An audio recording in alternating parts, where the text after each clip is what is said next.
Inspired by the Manila galleon trade, did you know that corn originated from the Philippines and we brought corn, chocolate, quinoa, and all these other unique ingredients to Mexico? So in the food history of the Philippines, the spice trade was strongly sourced from here, rice. So which is why we bring us to the next dish that we're going to collaborate together. Inspired by Pintos of Bogo, I call this Pintos Puntos. It's going to be very interesting. It's going to take the elements of which we call in the modern world quinoa. But quinoa started from the amaranth plant, and guess what? It's found in the Philippines. Definition in the Webster Dictionary, it's from Peru, it's from the Aztecs, but it's grown in our Philippine soil. So we're going to explore that together, healthier meals, better eats with anyone can cook.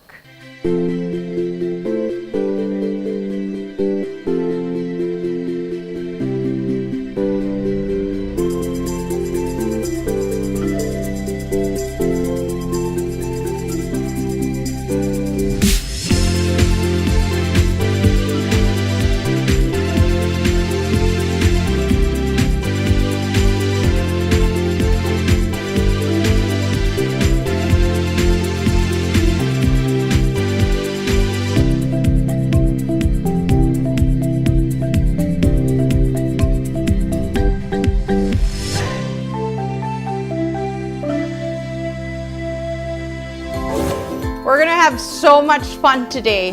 Do you know the pinchos that you find from Bogo? Well, it's the same element, but completely different thrust.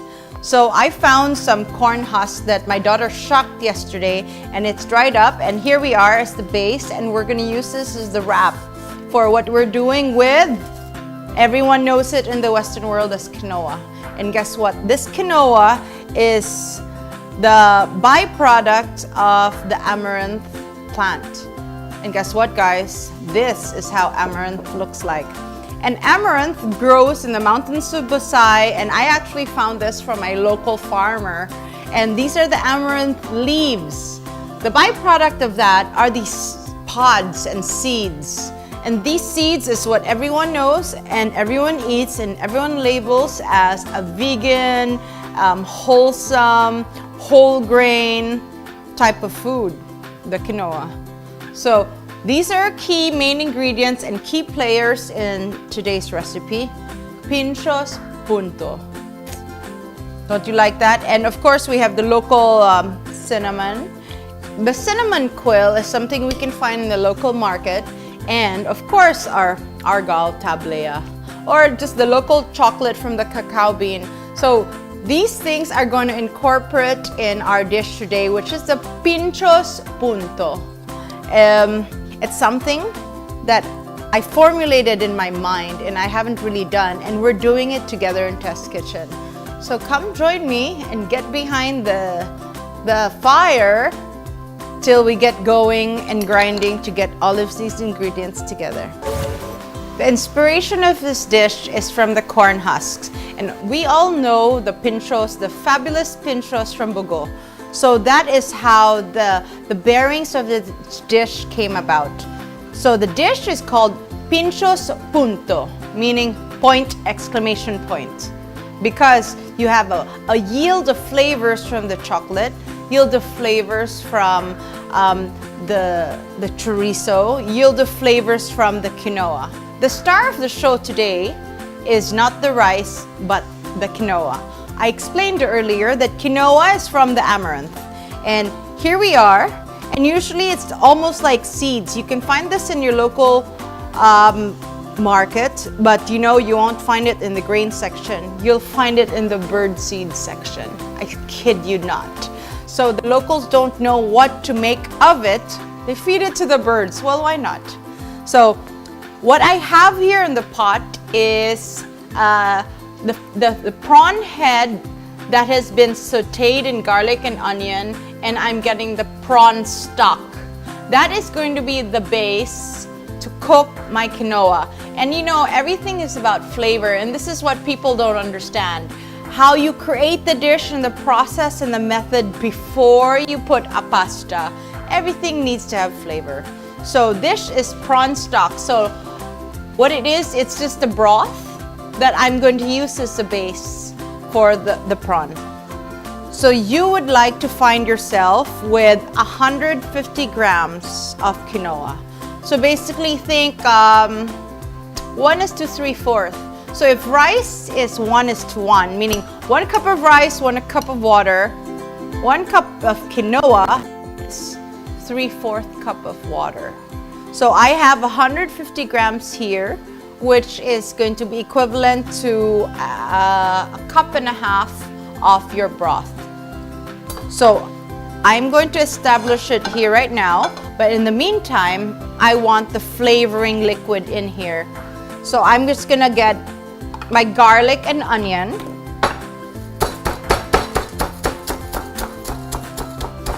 Which is fearlessly putting all angst on this mortar and pestle. But you know, everything tastes better with garlic. So I like to be very, very generous with my garlic, and I use 1 bulb and I saute that through.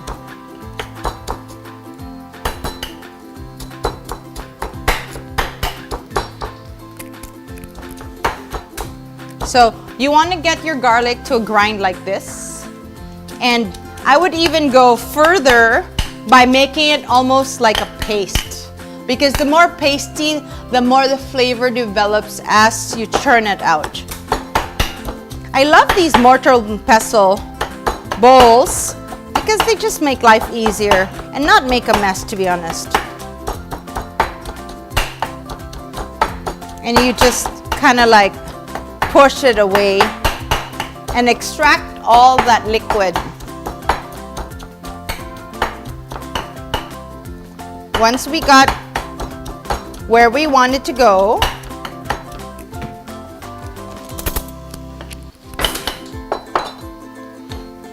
you get some olive oil,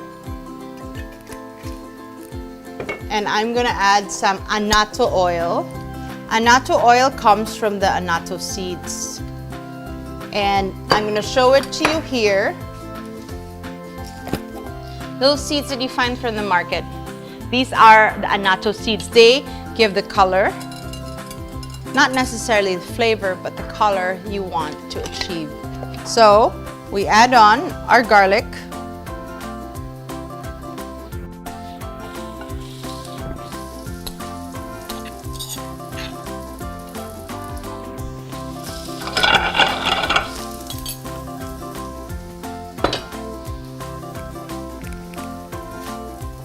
And then we get red onion, or you can choose to go with a white onion. Either or, doesn't matter.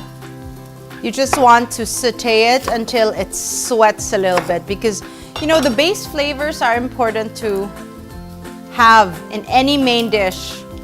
And usually it's always to start with these 2 main ingredients, garlic and onion. You sweat it out there. And you just want a rough chop of a square. It's quite interesting because the violet or the purple onion have such a strong flavor.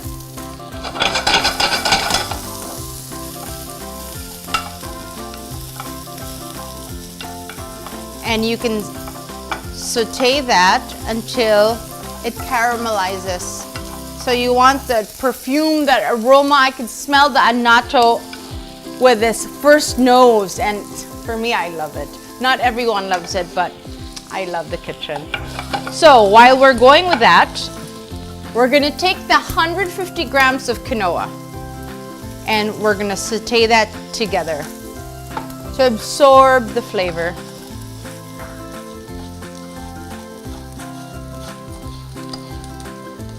150 grams means how much broth? A cup and a half. So I'm gonna take my measuring cup and I'm gonna get my cup and dollop it, because I still have the heads of the shrimp I'm going to use the sieve.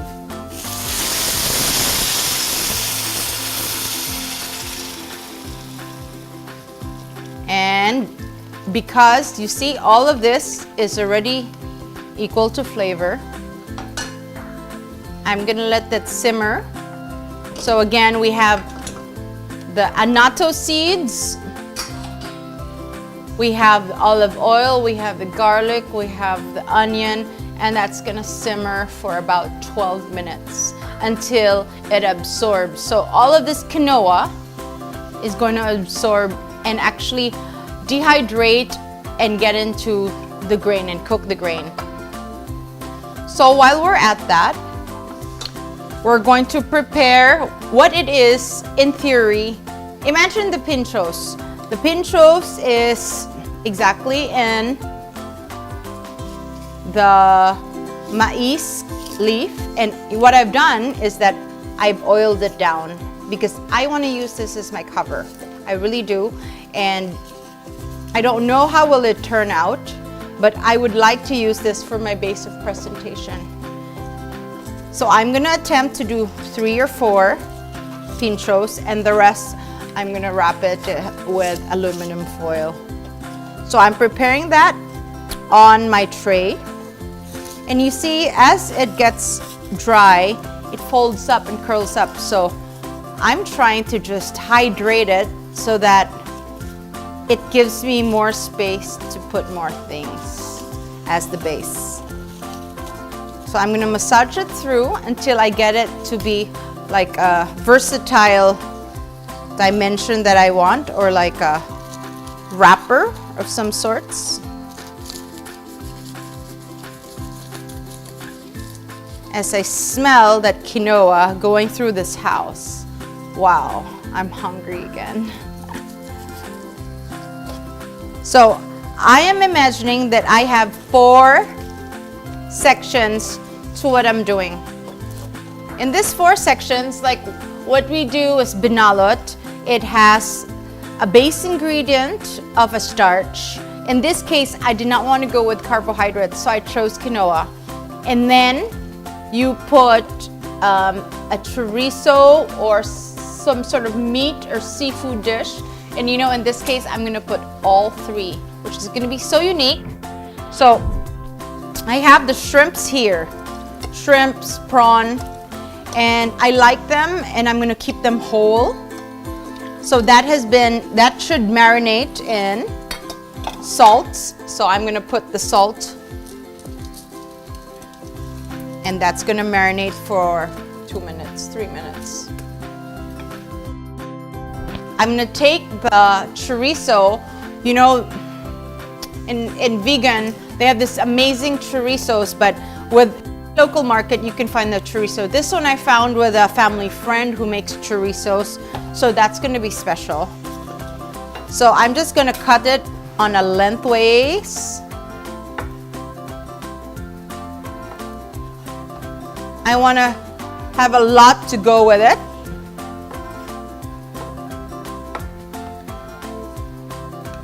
And get that in preparation.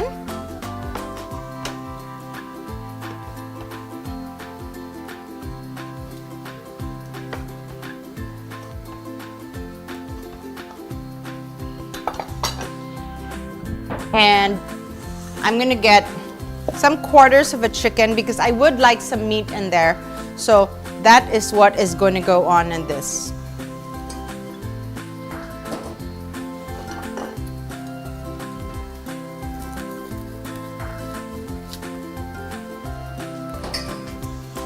A piece of chicken goes a long way in everyone's meals.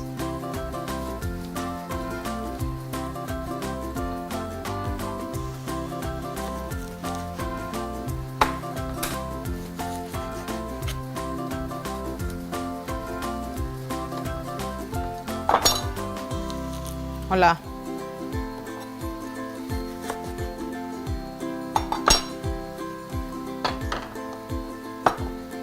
And also this chicken is gonna marinate in the salt.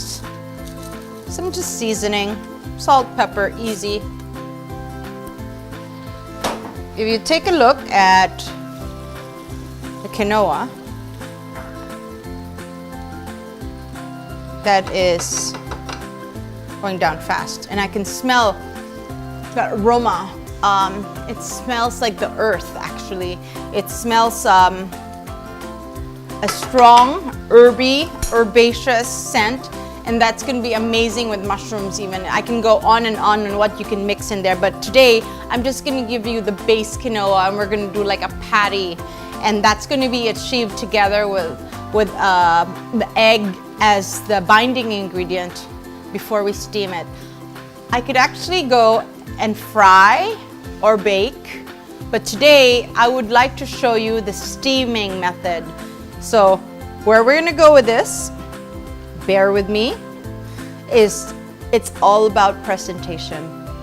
So we wait until all of these ingredients are ready, and we need to let it sit because anything too hot doesn't bind. So let us prepare the top. So I'm gonna get the fire up. I'm gonna get some onion and garlic to saute with our longanisa or chorizo, whatever you have and that you can find.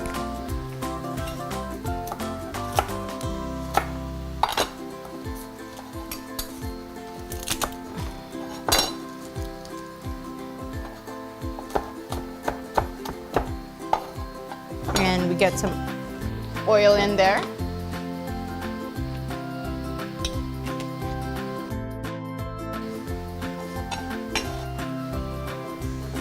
Again, some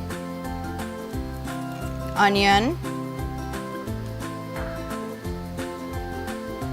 Throw them in there. I got some skin. I don't want the skin, so you throw them all in there.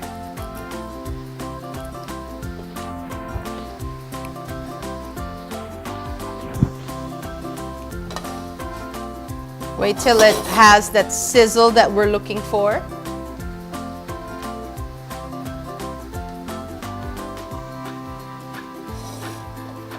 And then we get the longanisa to get cooking.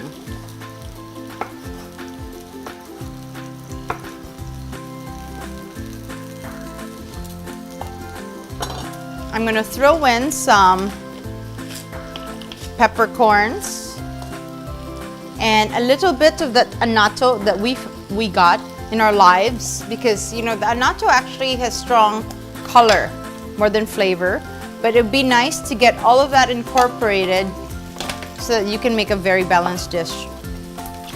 See, what I'm doing is I am just pressing down on the knife, and I'm having the seasoning extracted as well as breaking up the peppercorns.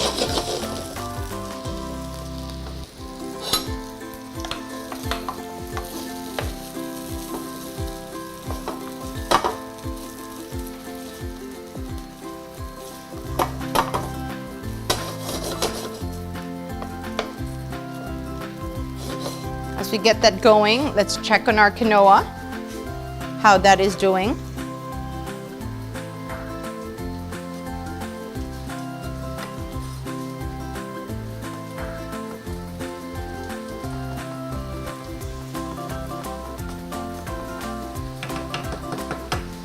What we should do, we should use that and take it as a cover. Oh, it's too small. We need to get that sealed as like a cover. We just need to seal it so that it cooks faster. So while we're at that, we got the chorizo. And you know, this chorizo has a very sweet and a little bit of that peppery aroma. And you know, it depends on the chorizo if you'd like them really meaty or savory. I think the supplier we found, it's more on the sweet side, so it's just fine. I'm gonna add some paprika. Paprika just adds a hint of depth. And that's gonna go.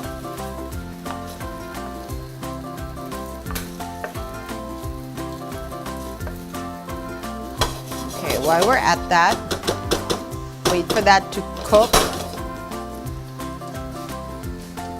And in the meantime, take the chicken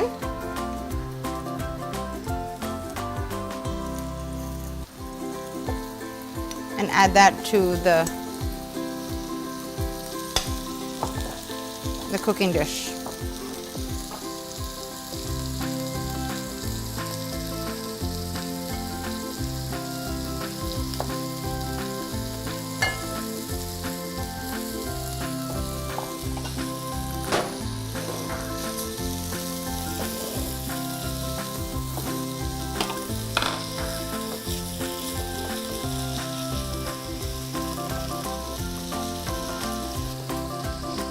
Woohoo! Almost there. See? Everything doesn't need to be tops and covers. It's just, you gotta be creative and you got some vibe when you're cooking. So I'm just using this as the lid. Voila! As you can see, the quinoa is getting cooked. It's interesting, as it cooks, you're supposed to know when it's done, when it breaks it up, or it almost becomes like a cracked ball. You see this individual balls that we saw earlier? They're almost there. And when I'm looking at that, because my heat is so high, I'm just gonna add a little bit more liquid stock.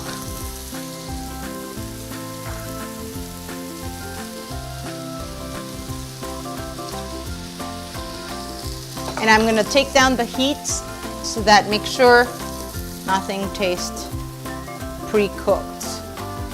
Oh, we do not want pre-cooked and you have that weird bitter bite on the quinoa. No, no, no, no. So that sits there, and again, we close it. In the meantime, this thing works two ways. It's gonna kind of like make my maize husks a little bit more versatile while it prepares it for the steamer. Because see, overnight, this thing's just curled up on me. So I really got to be aware that I want them long and straight so I can use them as the base and they don't crumple on me. So this is what's happening. Two ways, lid cover, and it just makes it relax. Think about, it's a sauna. It's getting a little bit heated from the under part. Okay, now I can smell the chorizo. I actually just want to eat the chorizo right now, but no, no, no, no. We got better things to do. And the chicken's in there. So like I said, we have 4 ongoing that's gonna go on my steamer. So I don't want to be too ambitious because it's not going to fit. So guys, what I've done, I'm going to explain. The steamer is just like my pot that's boiling with water. I have a little lid. See this? This is kind of like my steamer top. You can go with anything that has holes or anything bigger for as long as it achieves the steam. You know what I mean?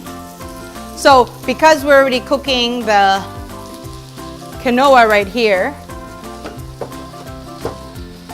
voila, that's exactly where we want it to go. Take a look at that.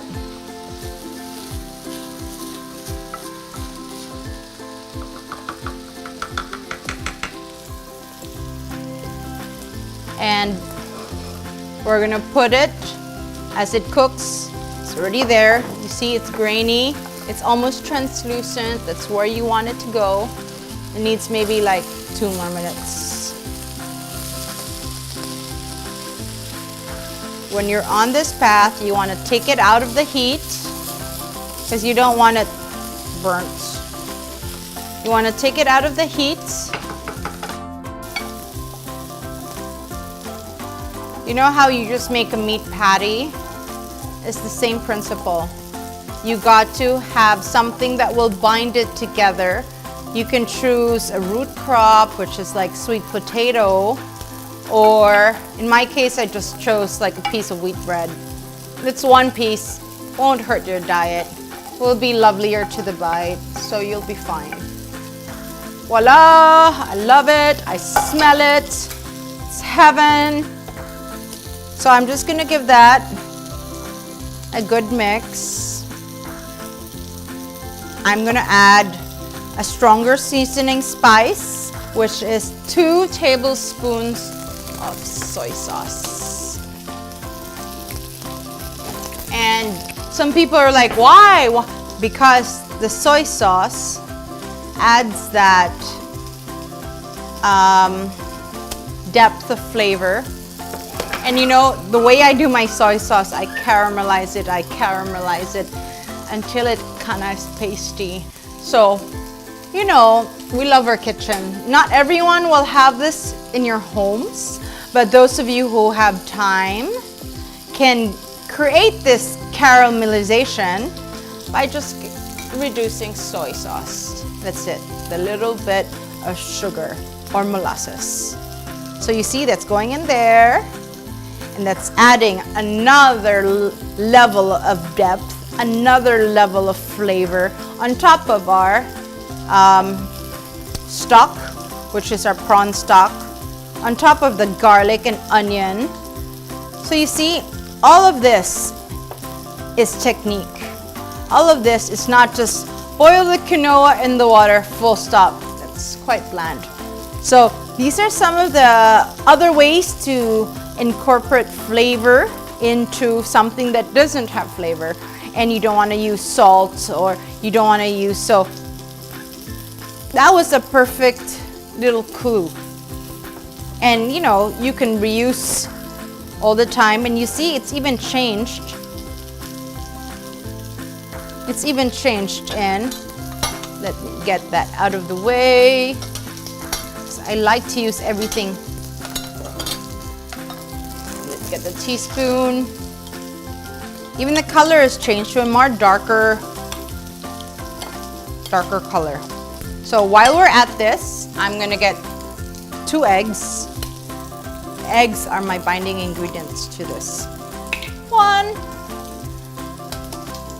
2. Just kind of like how you make a meat burger.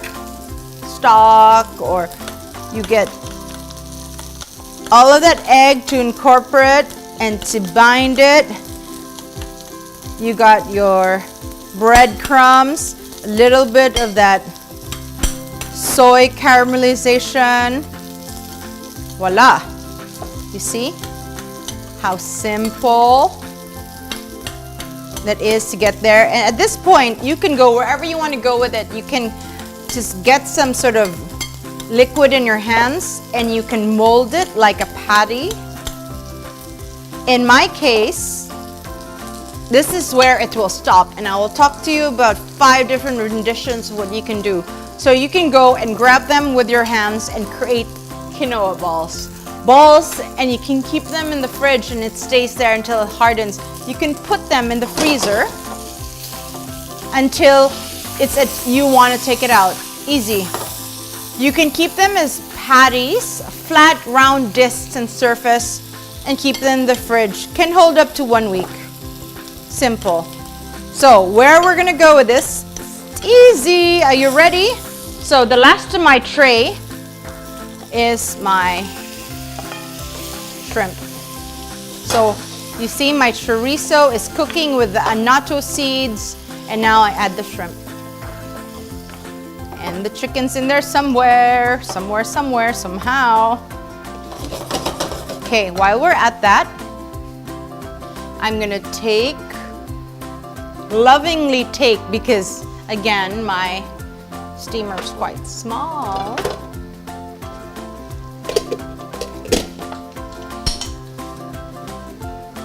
I'm gonna get a little bit of a tong in there. Take out the liquid that's above. I'm gonna lovingly take 1 bunch, which is equivalent and should hold, and be the resting and sitting zone for 1 dish.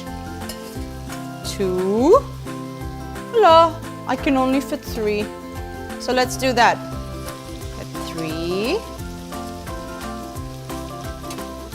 And then, where we go with this Should be interesting. I'm gonna take and dollop and kind of mold it according to how I want on the mais, okay? And this is gonna be tricky because you wanna make sure that it has like a resting base. I'm gonna put one over, so I'm gonna be stuck with 3, okay? So I would like it to be a square, my head anyway. So this is where art and play and Play-Doh forms in your life. Okay, take a look what I'm doing. I'm gonna try to lobby it and form a shape. You know, it acts as my base anyway for all these other ingredients.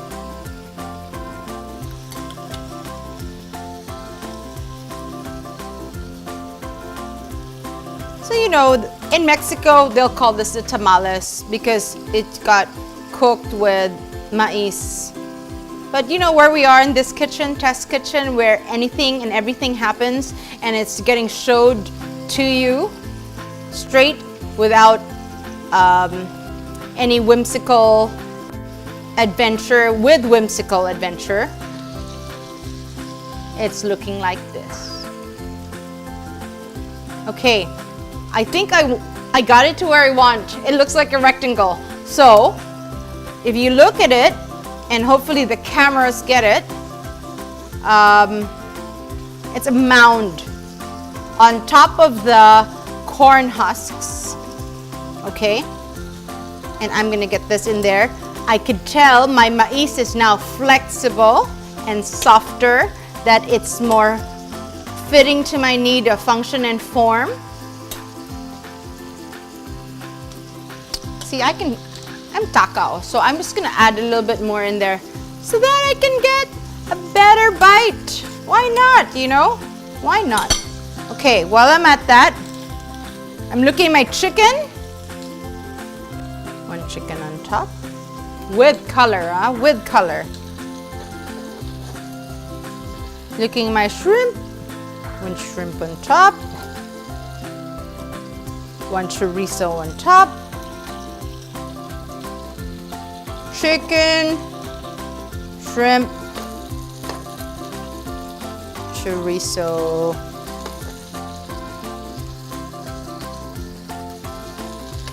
where'd the chicken go? Over there. You see, there's a lot of flavors, but it's the same consistent flavors that was in your quinoa.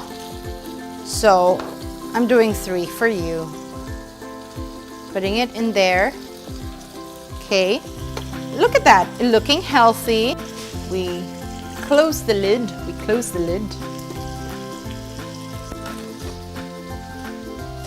and you leave it to fully cook and come out with all those flavors. So almost like, you could say this is almost Chinese / Mexican / you know what it is, it's Filipino in some weird way, one way or another. So welcome to the lab. And this is something that came out from the head into the plate, into the steamer, and we wait a few more minutes before it cooks and it goes on your plate and in your mouth.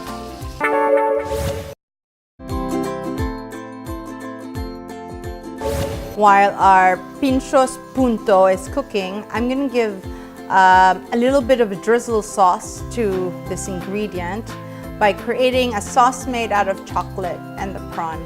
So I'm gonna use some of the liquid from the stock of the prawn. So maybe you're looking at 1/3 of a cup. And I'm gonna take that tablea right here. And our cinnamon quill. And I'm just gonna drop that in there. 1 cinnamon quill, should be easy. You just wait for it to cook together. Pinch of salt, a little dollop of molasses. And molasses, you can find molasses in your local grocery.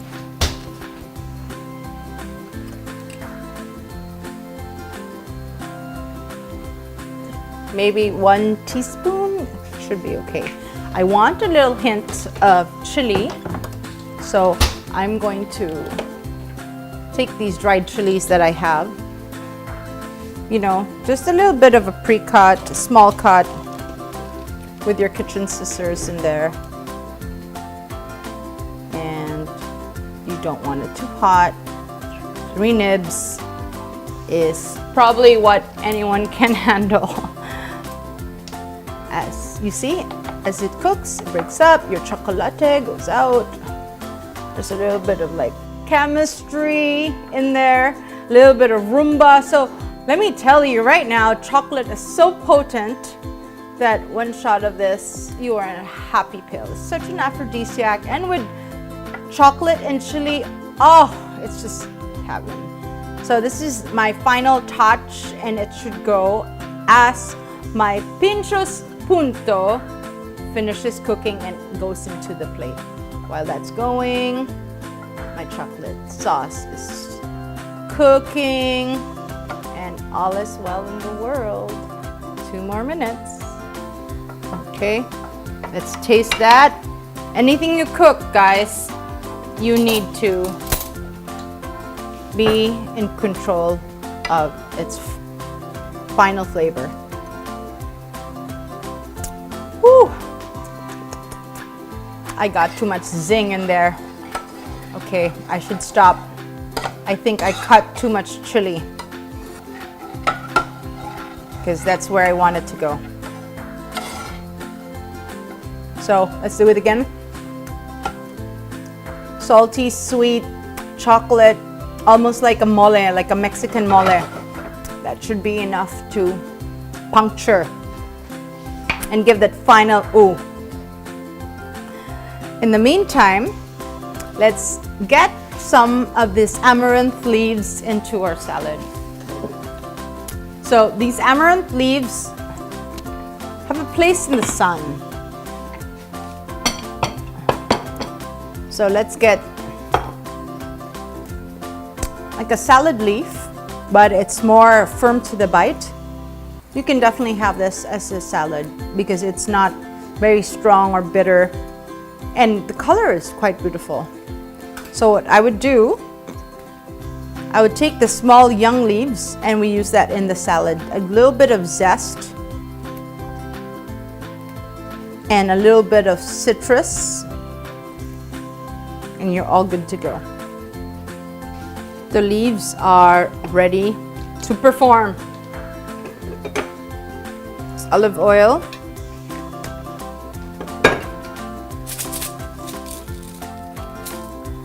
A bit of salt. And I'm going to show you something that I make at home. It's fresh calamansi that I keep in the freezer in cubes. The ice cubes, I just put concentrated calamansi. For whatever need I need and I don't have calamansi or lime in my fridge, I always have them in the freezer. So I'm going to drop 1 cube of concentrated calamansi in there as my souring agent for my salad. And it's nice because it keeps the salad cold. See, when you put something hot on the salad, it wilts. So this is something that I can just easily manifest in there with olive oil, and it's gonna come out and perfume the. See, will you look at that? How beautiful is that? If we have, take a look, the calamansi cube and the amaranth. Voila, cut that up. The calamansi in there. Let me find my plate, and we're ready to plate. After 10 to 15 minutes or so, and all those flavors and all of that is maturing and seasoning and resting, I bring to you the Pintos Punto. So savory. I can smell the chorizo. I can smell the shrimp.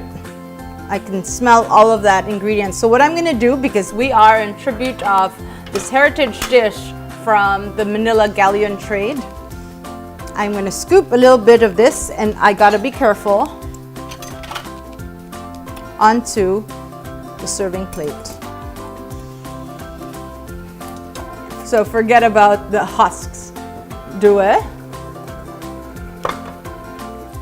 I got my chocolate sauce, which is right there, cooked in its juices, and you drop it, and you know it's good.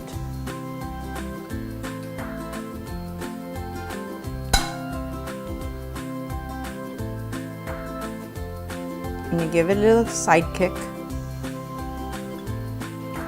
You don't want to take that away from its glory. So you know, when you serve it, it tells the story. You're like, quinoa comes from the amaranth leaf, and amaranth leaf is what you're eating. And so I have this beautiful block, and that's gonna go right here. And voila! What do you think of that? And people are like, I don't know what's going on, but guess what? I've never tried it, but I'm in love with it. So this is what you want to achieve. Look how beautiful. Filipino, Mexican, Peru. All these flavors, ingredients, recipes in one plate. But wow, full stop. Pintos Punto. Again, with anyone can cook.